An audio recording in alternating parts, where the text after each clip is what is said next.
Alright guys, just a recap of 2019, some of the better stuff that I ended up getting and some of the not so impressive stuff that unfortunately I have to report back on. So, let's start with the boring stuff, okay, the gear, the swag. First off, I got a microtech shirt right here. Actually, I gotta say, I really like it. It's a little bit too long, but the sleeves actually are just long enough. A lot of the knife and gun companies, for some reason, give you really high up sleeves. It doesn't look right to me, so I usually end up not using them, but this microtech shirt I'll definitely end up using. The other thing that was near impossible to find that's one of the highlights of my year is definitely this Buck Knives mug. And it's special because Jeff over at Buck actually grabbed one for me. These are like impossible to find. They're hand spun. And it was a gift from them that was beyond kind and really set off my Christmas season nicely. And I use it every day to drink out of. And coffee just tastes better out of it. So those were definitely two highlights in the gear sense. So next we will go to sunglasses. So ended up getting some extra pairs of Oakleys, pretty good discount through the standard issue. I can definitely say that the Flak 2.0s are amazing. The Prism Polarized is dynamic. The color and clarity is amazing. However, my newest recent addition, these are the split shots. I really don't like the H2O polarized. I'm starting to see that there's not enough blues and greens coming out. And all it really does is enhance the oranges and reds just a little bit. So I don't think I would consider these as an everyday, maybe just for outdoors. But just kind of disappointed in 2019 with that purchase. I'll keep them. We can always get them replaced down the line with different lenses through Oakley. But just not digging it nearly as much as the Flak 2.0s with just the standard everyday Prism polarized. All right, lights. That's the Lumen Top AA Tool 2.0, I think, and the Olight S1R Desert Tan S1R2. Both of these knockouts, they are amazing. This wins for size, but this Lumen Top I got for my kids during Christmas. Ended up getting one for myself because it's such a phenomenal light. With what they pack, I should do a separate review on this, but what they pack in one AA here for the brightness and the run times that you're getting, it's unreal. Usually, though, the S1R has still been winning out in pocket time, but the Lumen Top is just so much fun to use. So I definitely see this being an EDC staple. So go ahead and put that back there. All right. For knives, let's start off with one of the cheapos. I had to get a Lightning. Everybody's talked about the Lightning for years. It is as much fun as advertised. It is every bit of what a $26 knife would be. You have very little in terms of fit and finish. The tolerances are just not there, but it works every time. It's nice to fidget with on the couch, and I don't have to worry about buggering up a nice knife. So, got the Taiwanese Lightning. So, happy with that, but I wouldn't be if it was more expensive.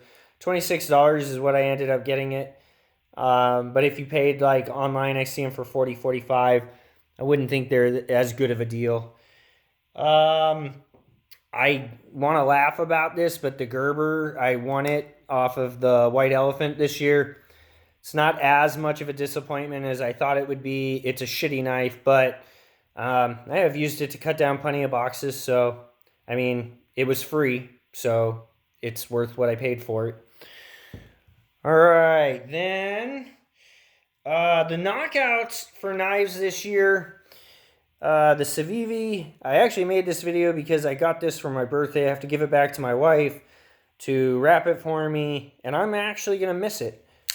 Amazing for what price you're getting this for. The Civivi Insight was an amazing home run this year. I needed to start getting into more budget-minded blades. I can't keep paying 200-300 plus for some of these things. And so I just kind of took a chance on the Civivi just based on the looks, but I am not disappointed at all. If this means anything, I played with it for the last week. I'm going to keep it and give it to my wife to wrap it up. Like I said, it could have just as easily gone back to Blade HQ, but there's no way this thing's going back to Blade HQ. I like it way too much. All right, the one that topped that, though, was definitely the Buck Sprint in marble carbon fiber.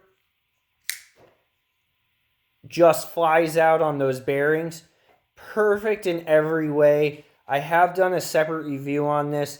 This knife is spectacular. However, I do have to also say, while this is one of the greatest buys of 2019, I would strictly say just for the carbon fiber one.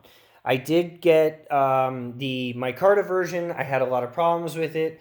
Ended up sending it back to the dealer. There wasn't a dealer out there that could find one that would have solid lockup with no play and a centered blade. It seems like, unfortunately, the micarta version suffered from just different issues than the micarta or than the carbon fiber. And I don't know about the other cheaper ones with the, I don't know if it's FRN or G10, but the lower end sprint models that Buck has. I'm not sure how good they were. I can only vouch for the carbon fiber one. All right. Lastly, this came out this year, the Leatherman Free Series. This is the P4.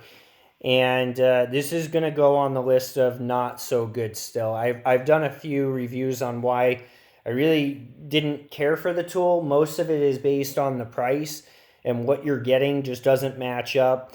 And I just haven't found that the new design holds up in terms of usefulness for sacrificing some of the things that you've come to love on all of the other traditional Leatherman. Just the other day, I had to go into the garage because this doesn't have the mini drivers, the mini screwdrivers. And that's something, especially with kids and in a house, kids' toys, electronics, anything like that, eyeglasses, you use that mini screwdriver for like everything. This tool just doesn't have it. So what you see in front of you then is the haul from 2019. That includes all birthdays, holidays, and special events. If you have any questions about anything laid out on the table, definitely please let me know. If any reviews that you want to see, please let me know. And I hope everybody's doing well. Had a Merry Christmas, Happy Holidays. Everybody take care.